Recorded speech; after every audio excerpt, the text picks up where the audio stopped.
കയ്യിൽ എന്തുള്ളൂ? ഹല്ലേലൂയ. നമുക്ക് കർത്താവിനായി കൊടുക്കാൻ എന്തുണ്ട്? പലരുടെയും ആൻസർ പലതുമായിരിക്കും. പക്ഷെ ഈ കാലഘട്ടത്തിൽ ഞാനൊരു കാര്യം പറയട്ടെ, വേറെ ഒന്നിനുമല്ല എൻ്റെ അപ്പന് വേണ്ടത് നിന്നെയാ. വേറെ ഒന്നിനുമല്ല കർത്താവിന് വേണ്ടത് നിന്നെയാ. എൻ്റെ അപ്പന് വേണ്ടത് നിന്റെ കയ്യിൽ ഒന്നും ഉള്ളതല്ല കർത്താവിന് വേണ്ടിയത്. നിന്റെ ഹൃദയം, നിന്റെ ഹല്ലേലൂയ ജീവിതം കർത്താവിന് ആവശ്യമാണ്. ഹല്ലേലൂയ. എലീശ പ്രവാചകന്മാരിൽ ഒരുത്തി ഈ എലീശ പ്രവാചകനോട് വന്ന് പറയുന്ന ഒരു കാര്യമുണ്ട്. പ്രവാചകൻ മരിച്ചുപോയി, എൻ്റെ ഭർത്താവ് മരിച്ചുപോയി, എൻ്റെ ജീവിതത്തിൽ എല്ലാം അസ്തമിച്ചു, എൻ്റെ മക്കളെ കടക്കാര് പിടിച്ചു കൊണ്ടുപോകാൻ പോവുകയാണ്. എല്ലാം അസ്തമിച്ചവർക്ക് അതിന്റെ വേദന അറിയത്തുള്ളൂ. എല്ലാം തകർന്നു പോയവനെ, തകരപ്പെട്ടവന്റെ വേദന അറിയത്തുള്ളൂ. എല്ലാം കണ്ണുനീരിലായി പോയവനെ കണ്ണുനീരിന്റെ വില അറിയത്തുള്ളൂ.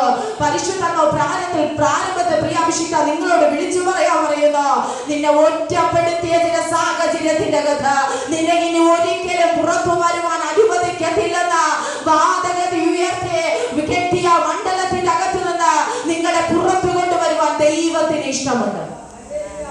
കടത്തിന്റെ ആഴോ ഇനി ഒരിക്കലും പുറത്തു വരികയല്ലെന്നാ ലോകം പറയുന്നത്. ശരിയല്ല അഭിഷിക്ക? ഒന്ന് കരം പൊക്കാവോ?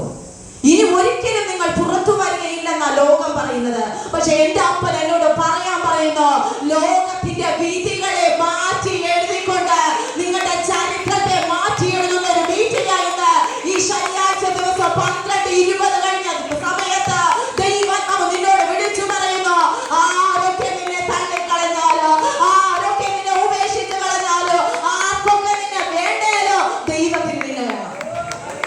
ഹല്ലേലൂയ.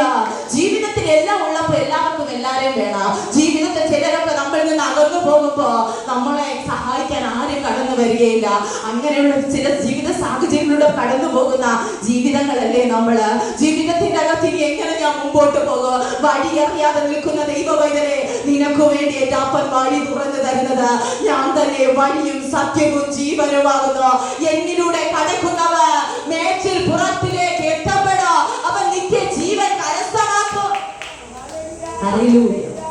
ഹല്ലേലൂയ. ഈ വിധവ എന്ന് പറയുന്ന ഭർത്താവില്ല, മക്കൾ നഷ്ടപ്പെടുന്ന അവസ്ഥ, ഏക പ്രതീക്ഷയായിരുന്ന 2 മക്കളെയും കടക്കാര് പിടിച്ചുകൊണ്ടുപോകുന്ന അവസ്ഥ. നിന്റെ ജീവിതത്തിൽ എല്ലാ പ്രതികൂലങ്ങളും കൂടെ ഒരുമിച്ച് വരുന്നുണ്ടെങ്കിൽ ദൂത് ദൈവ പ്രവൃത്തി വെളിപ്പെടാൻ സമയമായി.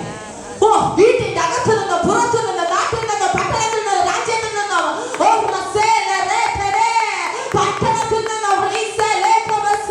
ബിസിനസിന്റെ അകത്ത് നിന്ന് പ്രതികൂലങ്ങൾ നിന്റെ ജീവിതത്തിൽ ആഞ്ഞടിക്കുന്നുണ്ടെങ്കിൽ ഒരു ദൂതുണ്ട്. ദൈവപ്രവൃത്തിയുടെ സമയമായി. ദൈവപ്രവൃത്തിയുടെ സമയമായി എങ്ങനെ അറിയാൻ പറ്റും?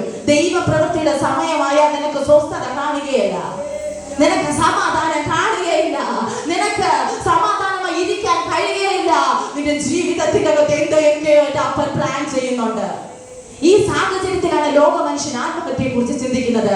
ഈ സാഹചര്യത്തിലാണ് ലോക മനുഷ്യൻ ഈ ലോകത്തിന്റെ ജീവിതം മതിയായി എന്ന് പറയുന്നത്. പക്ഷെ ദൈവമക്കൾ അങ്ങനെയല്ല. ഈ സാഹചര്യം കടന്നു വരുമ്പോ പ്രാണപ്രിയൻ എനിക്ക് വേണ്ടി ചിലത് ഒരുക്കി തരോ, ആ വിശ്വാസത്തിലോട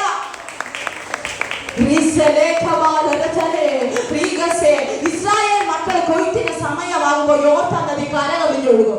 എല്ലാ വർഷവും അങ്ങനെ തന്നെയാ. യോർദാൻ നദി കരകവിഞ്ഞ് ഒഴുകുന്നതിന്റെ ഉദ്ദേശം ഒരിക്കലും ഇസ്രായേൽ മക്കൾ കൊയ്ത്ത് അനുഭവിക്കരുത്. ഏതെങ്കിലും മരണനിധി നിനക്കെതിരെ ഒഴുകുന്നുണ്ടോ?